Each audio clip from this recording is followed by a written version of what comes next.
Welcome to the MLS Show. It's me, Baz. This is the MLS Show weekly roundup. What better place to start than last weekend? Last weekend we saw great things about Major League Soccer and we saw some bad things about Major League Soccer. Let's start with a positive. Free kicks. Well, the positive is great games first and foremost again last weekend. But as an offshoot to that, some of the free kicks we saw last week were as good as anything you are likely to see in world football. Ivanchit's free kick for Seattle against Vancouver was an incredible set piece. The power he generated round the wall. Okay, the wall wasn't fantastic, let's be honest. But nevertheless, it was still a tremendous free kick, hit with power, great free kick. Mauro Diaz for Dallas, up and down as they put Montreal to the sword. It was to be fair, that was probably my favourite free kick of the weekend. Just the way he just got it up and down from that close was absolutely fantastic. And of course, we saw Philippe's free kick for New York Red Bulls against Houston Dynamo. What a free kick that was to win the game, round the ball into the top corner. It was an absolutely brilliant free kick, and it just demonstrated that there is quality in Major League Soccer despite what the few non-believers say. It was a great weekend again for football, wasn't it, in Major League Soccer. Sporting KC, the only team still with 100% record, although the goal was a little bit iffy. The goal was very good, but the build-up to it, a little bit of a Brad Davis trip on Morrow before he knocked it into the net. But that left Sporting KC with 100% record, the only team in Major League Soccer to do that. So fair play to them, outstanding start for those boys. The bad things reared their head again in this game that I'm talking about as well, Sporting KC v Toronto, but also across some of the other games, and that is the refereeing. The refereeing it's just so disappointing because there's so many good points about Major League Soccer, so many things to get excited about, and yet the referees kind of do their best to undermine all of that good work, and it does make you really, really frustrated, when you're watching it. Red cards especially. We've done a video earlier in the week just discussing some of the red card incidents and, whether video technology should come in. Check that out on our channel.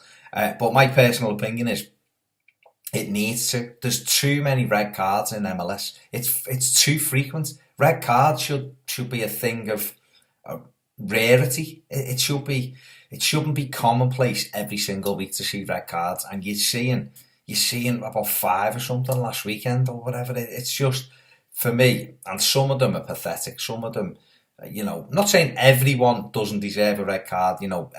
Every single red card they issue is unjust. I'm not saying that, but a lot of them, I think referees are just quick to make those decisions, and it's taken away from a fantastic league. And some people will turn off from it because they'll be like, what am I watching here? It's just something that they definitely need to address because there's far too many. They make the decision to red card people far too quickly, in my opinion. So that's something that I would like to see sorted out because it's a fantastic growing league. The referees have got to grow with it. They've got to be able to keep up with it. They've got to be able to take the time with the decisions before just dishing those cards out. But like I say, overall, it was another great week for MLS, and I've said it before that Sporting KC still the only team with a 100% record going into the international break. Well, the international break for 14 teams, not for the 6 that are still playing this weekend. Let's just give you some stats after the first 3 weeks. Top scorers: Will Bruin, João Plata, Ignacio Piatti, Pedro Morales and Kyle Larin all tied on 3 goals so far for their clubs. Top assisters: Mike McGee, Boniek Garcia of Houston, Diego Fagandez of New England Revolution, João Plata of Real Salt Lake, and Will Bruin of Dynamo.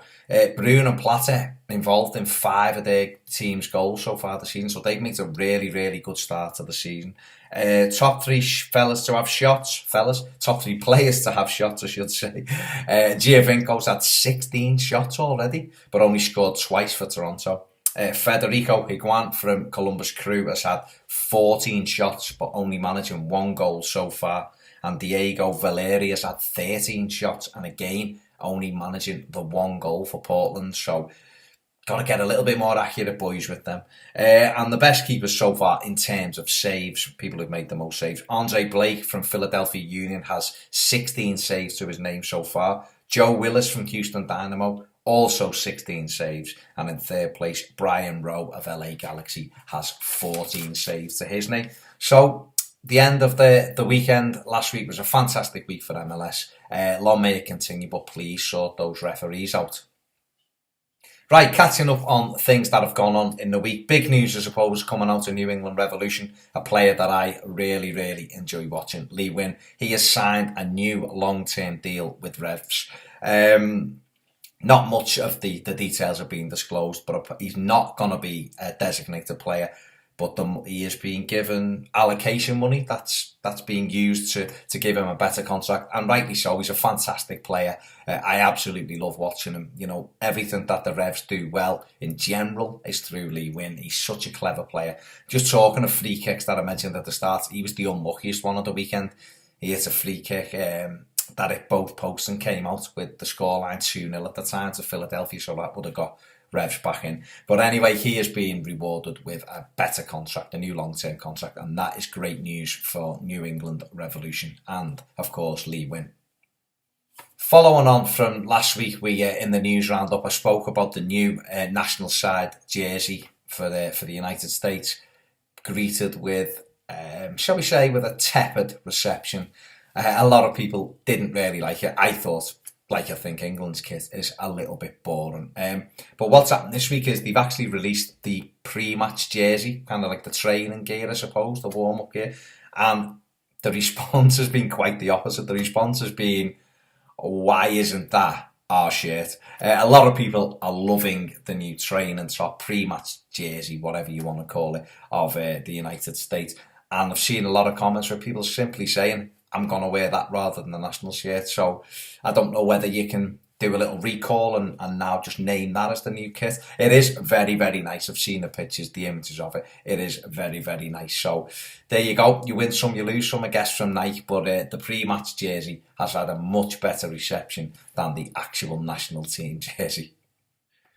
Massive news coming out, I suppose, massive news. It was also the worst kept secret in football, or has been for a number of months, and that is that Everton goalkeeper Tim Howard will return to the United States in the summer as he has agreed to sign for Colorado Rapids. As an Evertonian, I have seen Tim Howard be fantastic for Everton. He's been there for 10 years. I would say now the right time, most definitely the right time for him to move on. In all honesty, he probably should have left 12 to 14 months ago. I think he was ready for a new challenge. I still think he's got a lot to offer as a goalkeeper. I just think the Premier League and Everton, you know, we've kind of, as Evertonians have seen, I think the best of him. I still think he can be a really, really good goalkeeper in Major League Soccer. I still think he's a good goalkeeper, but I think certainly a change of scenery will refocus Howard. And sharpen everything up for him. You know, he is getting older, of course he is. The only question is, he's being paid a hell of a lot of money over a 3.5-year deal. And you have to wonder, you know, at that stage of he's 37 now, you have to wonder, you know, in terms of MLS, whether, I believe, I seen a stat the other day that he's on more than all of the other goalkeepers put together, which is quite incredible, really. But, you know, like I say, he can still be a good goalkeeper. I think he will do very well for Colorado Rapids. Felt a bit sorry for Zach Macmath last week. Obviously made a mistake, which led to the DC equaliser on the same day that Tim Howard was announced. So the timing of that wasn't great. But I do, on the positive side, I think Howard will be a good addition for Colorado Rapids. It'll be interesting to see how he does there. In other news, a big signing, I suppose, in terms of a name, but again, another 30-plus player. It is, of course, Julio Baptista, who has joined Orlando City, a club I follow. I think it's a very good signing. Former Real Madrid, Sevilla, Arsenal man. Can play midfield or up front, of course, a Brazilian international. But he is 34, like I say. But I think what he will do. He had the chance to train with Orlando City in January. Adrian Heath ran the rule over him there. Obviously liked what he saw. And I think the good thing for Orlando City is that Baptista can come in and play as a backup to Kyle Larin. He can play with Kyle Larin. He can play in midfield. So he's one of those players that can play in 2 or 3 positions. He's got loads of experience. He's played with Kaka before, obviously at national team level as well. I think he played with him at Real Madrid as well. So they know each other's game very well. I think it's a good sign, it's a shrewd signing. I always felt that Orlando City were a little bit light this season in terms of a replacement for Larin.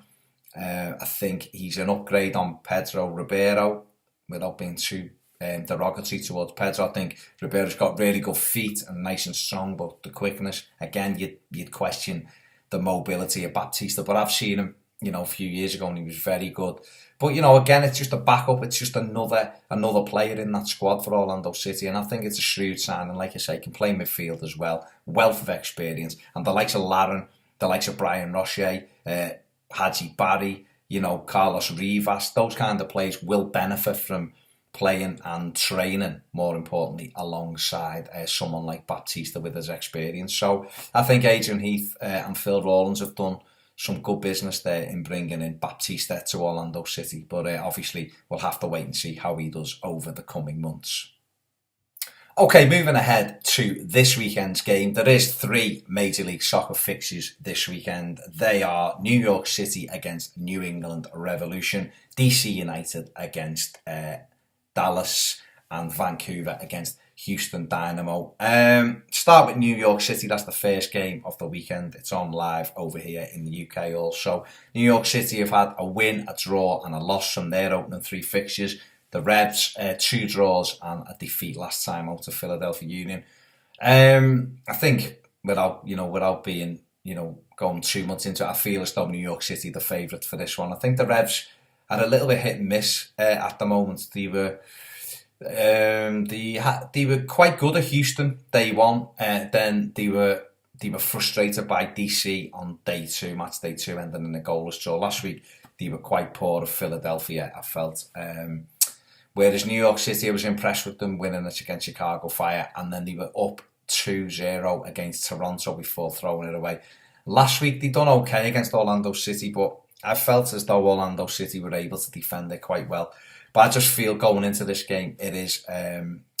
I put New York City as favourites. Just looking down the players, there's of course because of the international game, there's gonna be people missing. New York City are missing Mix Disharu, Kiri Shelton, and Matavita, while the Revs are missing Lee Wynn, who's a big player for them. Javon Watson, but although he was suspended anyway. So obviously. For me, just looking off there, Mix is a big player, of course, and a big miss for New York City. But I feel personally, Lee Wynn is an even bigger miss for the Revs. So I'm going to go for a 2-1 New York City victory in this one. Moving on to DC United against Dallas. Looking at the players missing, Dallas heavily missing Acosta, Zimmerman, Jesse Gonzalez, Figueroa, Akindele, Harris, Hernandez. That's a lot of players missing there. DC United missing Steve Birnbaum and Alvaro Saborio, who is, is a player who's normally a focal point for DC. So, again, you're looking at that, you'd think Dallas are going to feel it more, losing Acosta, who I think is a fantastic player. But I'm going to go for a Dallas victory. I think DC... No, I'm not. I'm changing my mind. I'm gonna go 2-2 here. I'm going to go 2-2. Yeah, that's it. I'm sticking to it. 2-2. Moving on. Vancouver against Houston. Vancouver are missing Parker, Watson, Blas Perez, Balanas, Carducci and Marco Bustos. While Houston are missing Garcia and Eric Torres. Houston have also got injuries, obviously, to Warner, Derich, Maidana, and Giles Barnes, the captain, is injured also at the moment. So neither team being able to field a full-strength side. This is a tough one.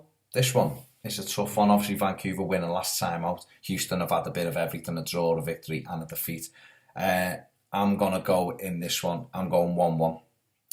in this one. Houston are scoring goals, well, Vancouver normally quite tight, got a good win last week, and will be looking to get their season up and running at BC Place. So I say 1-1 in that one. Let me know what you think in the comments section below. Give us a follow on Twitter at the MLS Show. Don't forget to subscribe to our channel. Lots of content on there. Check out the videos we've already done throughout the week. Part 2 of my interview with Phil Rawlins, Orlando City president, is out later today. That is Good Friday. If you're watching this on Saturday, it's already out, and part 3 will be coming out then. Don't forget to look out. I'll be doing an instant reaction video also probably on Sunday after the games have all been played. The 3 games have been played. More videos to come out on Monday, and I'll catch you next time on the MLS Show. Thanks for watching.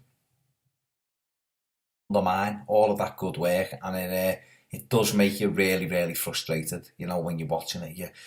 Red cards especially. We've done a video earlier in the week just discussing some of the red card incidents, and you know, whether video technology should come in. Check that out on our channel. But my personal opinion is it needs to. There's too many red cards in MLS. It's too frequent. Red cards should be a thing of rarity. It shouldn't be commonplace every single week to see red cards. And you're seeing about 5 or something last weekend on Morrow before he knocked it into the net. But that left Sporting KC with a 100% record, the only team in Major League Soccer to do that. So fair play to them, outstanding start for those boys. The bad things reared their head again in this game that I'm talking about as well, Sporting KC v Toronto, but also across some of the other games, and that is the refereeing. The refereeing is just so disappointing, because there's so many good points about Major League Soccer, so many things to get excited about, and yet the referees kind of do their best to win. Free kick for Seattle against Vancouver was an incredible set piece. The power he generated round the wall. Okay, the wall wasn't fantastic, let's be honest, but nevertheless, it was still a tremendous free kick, hit with power, great free kick. Mauro Diaz for Dallas, up and down as they put Montreal to the sword. It was to be fair, that was probably my favourite free kick of the weekend. Just the way he just got it up and down from that close was absolutely fantastic. And of course, we saw Philippe's free kick for New York Red Bulls against Houston Dynamo. What a free kick that was to win the game, round the ball into the top corner. It was an absolutely brilliant free kick, and it just demonstrated that there is quality in Major League Soccer, despite what the few non-believers say. It was a great weekend again for football, wasn't it? In Major League Soccer, Sporting KC, the only team still with 100% record, although the goal was a little bit iffy. The goal was very good, but the build-up to it, the little bit of a Brad Davis trip. Welcome to the MLS Show. It's me, Baz. This is the MLS Show weekly roundup. What better place to start than last weekend? Last weekend we saw great things about Major League Soccer, and we saw some bad things about Major League Soccer. Let's start with a positive. Free kicks. Well, the positive is great games, first and foremost, again last weekend. But as an offshoot to that, some of the free kicks we saw last week were as good as anything you are likely to see in world football. Ivan Shit's